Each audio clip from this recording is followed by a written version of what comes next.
영화 속 과학을 찾아보는 사이언스 레드카펫 시간입니다. 양회영 기자와 함께하겠습니다. 어서 오십시오. 안녕하세요. 네.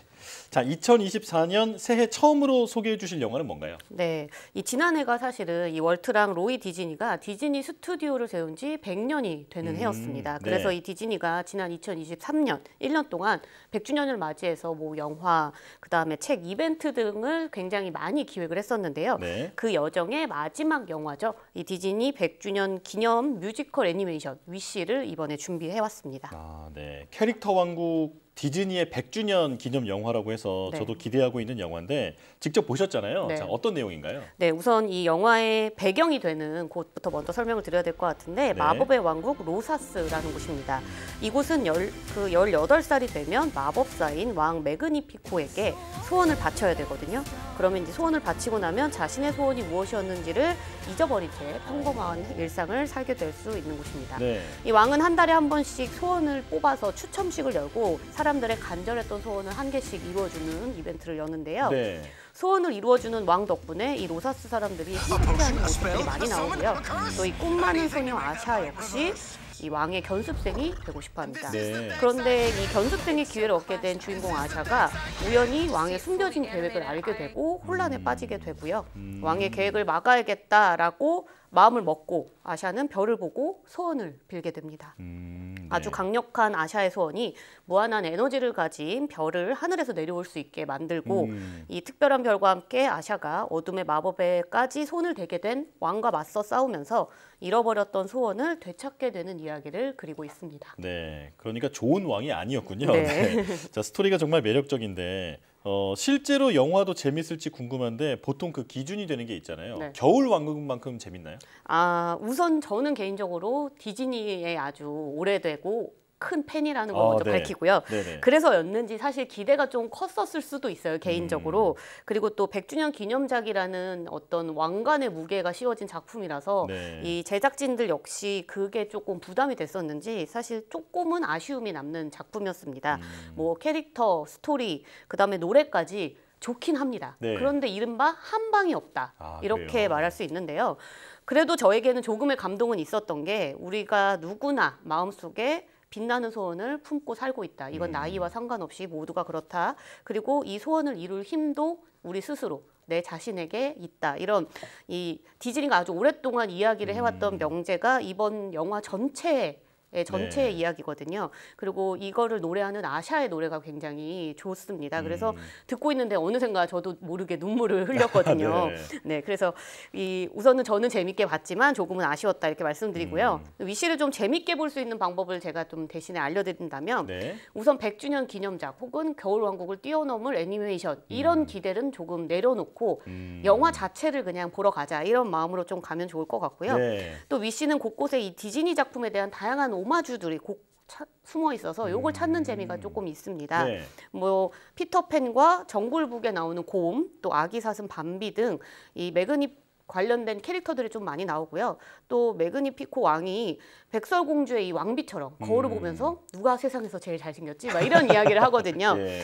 이런 재미있는 이전에 우리가 디즈니 만화를 봤을 때 봤던 장면들과 같은 것들이 굉장히 많이 숨어 있어요. 그래서 재미를 위해서는 여기까지만 이야기하겠지만 네네. 영화관을 만약에 직접 찾아서 보신다면 이런 오마주들을 찾는 재미도 은근히 감동적이고 또 친근감을 좀 높이는 포인트가 되지 않을까 싶습니다. 지금 영상을 또 통해서도 잠깐 봤는데 디즈니 캐릭터를 잘 알면 알수록 숨겨진 재미를 찾을 수 있을 것 같습니다. 네, 맞습니다. 그리고 또 디즈니 팬이라면 한 가지 더 엔딩 크레딧을 빼놓지 말고 끝까지 보기를 좀 추천드리고 싶은데요. 예. 우선 엔딩 크레딧이 올라가는 내내 이 제작진의 이름 옆으로 이 디즈니의 그동안의 캐릭터들이 이제 그려져가지고 그 디즈니들의 캐릭터를 또 보는 맛이 있고요. 그리고 네. 또 마지막에는 숨겨둔 아주 감동적인 쿠키 영상이 나오기 때문에 끝까지 객석에 남아 계시길 추천드립니다. 네, 이제 워낙 오래된 캐릭터들이다 보니까 사람처럼 느껴져서 또 더 감동이 되지 않을까 이런 네. 생각이 드는데요.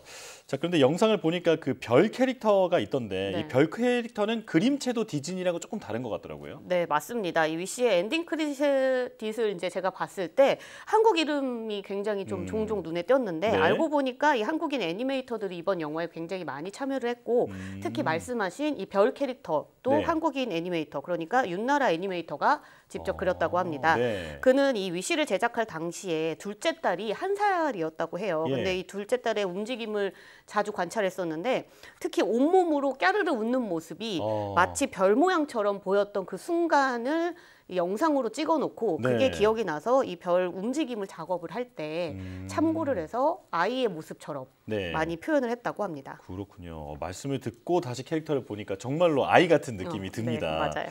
자, 그런데 별이 소원을 이뤄준다. 이건 우리나라뿐 아니라 전 세계에 다 통하는 얘기인 것 같아요. 네, 맞습니다. 그래서 이 아무래도 별똥별이 많이 떨어지는 때는 사람들이 많이들 하늘을 보고 별똥별을 기다렸다 그렇죠, 소원을 네. 빌잖아요. 네네. 지난 4일 밤 올해 첫 우주쇼가 펼쳐졌는데 4분위 자리 유성우였거든요. 혹시 조앵커는 별똥별 보셨나요? 저는 솔직히 말씀드리면 좀 잤는데요. 네.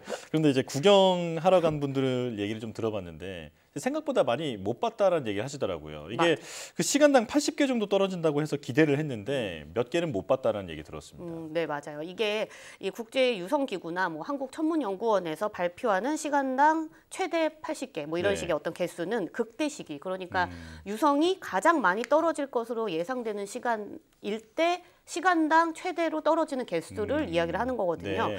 100개가 넘게 떨어질 때도 물론 있지만 통상적으로 이 극대 시기가 아니면 뭐 2, 30개 정도 떨어진다고 해요. 그러다 보면 굉장히 짧은 찰나의 시간을 지나가기 때문에 네. 관측이 어려운 게 맞긴 합니다. 또 뭐 도심이나 이렇게 관공해가 있거나 이런 데서는 더 보기가 어려울 것 같습니다. 그렇죠.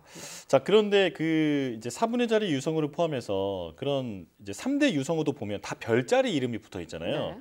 이게 그 별자리에서 유성이 이렇게 날아오는 건가요?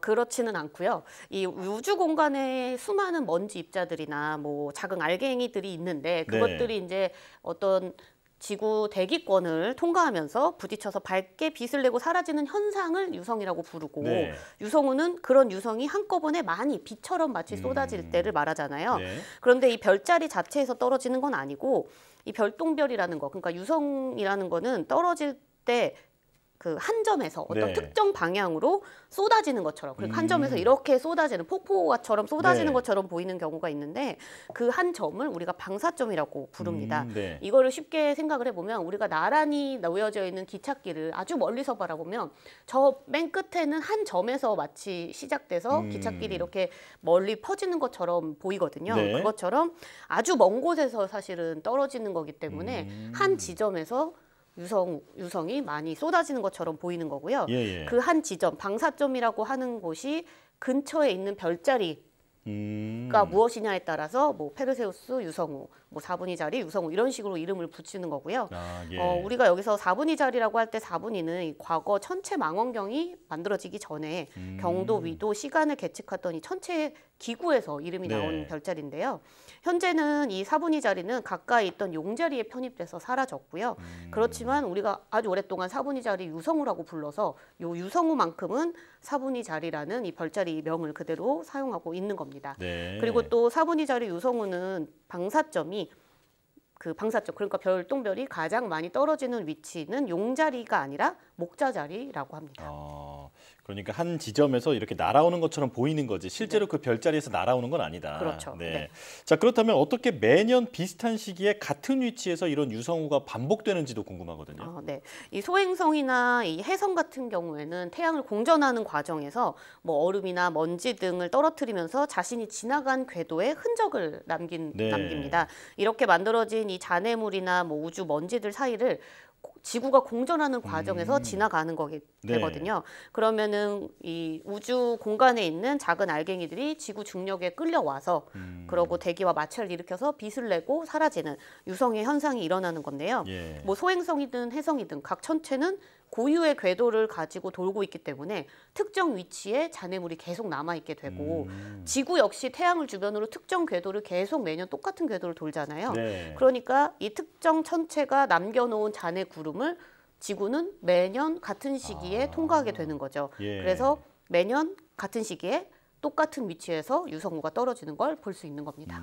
공전의 그 이제 비밀이 담겨 있었네요. 네. 자, 여기까지 들어야 될 것 같은데요.